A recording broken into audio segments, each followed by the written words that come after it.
Assalamualaikum warahmatullahi wabarakatuh. Selamat berjumpa lagi di channel Jas Merah. Dalam kesempatan kali ini, saya akan menjelaskan tentang Sunan Bayat, keturunan bangsawan. Bahwa masa hidup Sunan Bayat sangat berkecukupan dengan memegang kekuasaan dan fasilitas yang lengkap. Dan sebagai bangsawan di era feodal, menjadikan Pangeran Mangkubumi terlena. Ia banyak melelehkan tugas yang sebenarnya, yakni sebagai khalifah fil ardi, untuk menghidupkan agama Allah dengan dakwah. Lalai kepada tugas dan peran dalam bidang dakwah Islam akhirnya memiliki titik temu. Dan ketika Pangeran Mangkubumi disadarkan oleh Sunan Kalijaga, dan ketika memahami hakikat duniawi, beliau tidak lagi berkenaan menjadi penguasa karena takut untuk lalai lagi. Dan Pangeran Mangkubumi, atau kita kenal dengan Sunan Bayat, adalah salah seorang sunan yang makamnya di Jawa Tengah. Dan Sunan Bayat yang sadar dari keterpurukan duniawi, yakni menjadi penyebar agama Islam di daerah Tembayat. Dan Sunan Bayat memiliki banyak nama sesuai dengan sejarah hidup beliau yang beraneka warna atau beraneka ragam.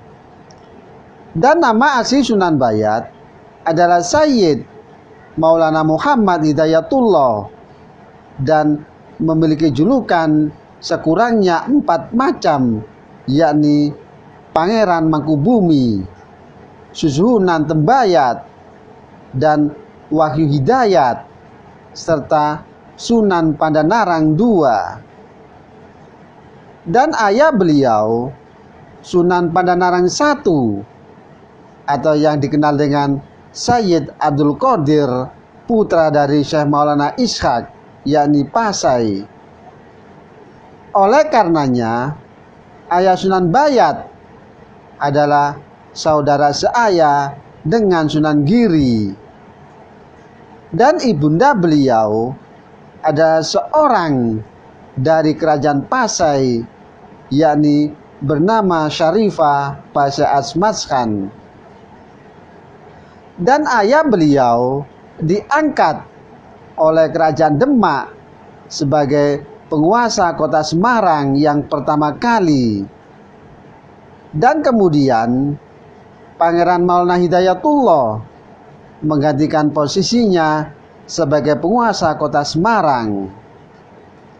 Dan letak pusat pemerintahan Semarang pada masa itu berkedudukan di Pragota yang sekarang Bergota, Kecamatan Randusari, Semarang Selatan.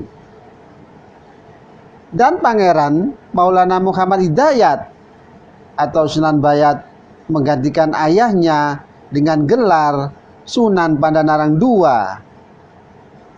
Dan Sunan Bayat hidup pada masa Kesultanan Demak dan permulaan berdirinya kerajaan di Giri, yakni yang dipimpin oleh Sunan Giri.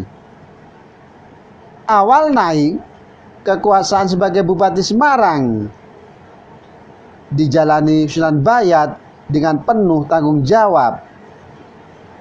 Bantuan sosial untuk pesantren dan rumah ibadah di sekitarnya. Dan kemudian beliau tunaikan dengan baik tanggung jawab Sunan Bayat kepada pesantren dan rumah ibadah tidak lain karena tanggung jawab wilayah bawahan Kerajaan Demak. Dan sebagai kerajaan Islam, selain menjadi penguasa lokal di Semarang, Pangeran Maulana Muhammad Hidayatullah juga cucu seorang ulama besar, yakni Syekh Maulana Ishaq. Dan tidak heran, beliau diserai memimpin tugas sebagai penguasa lokal untuk memuluskan dakwah Islam di kota Semarang. Demikianlah kisah tentang Sunan Bayat, keturunan bangsawan.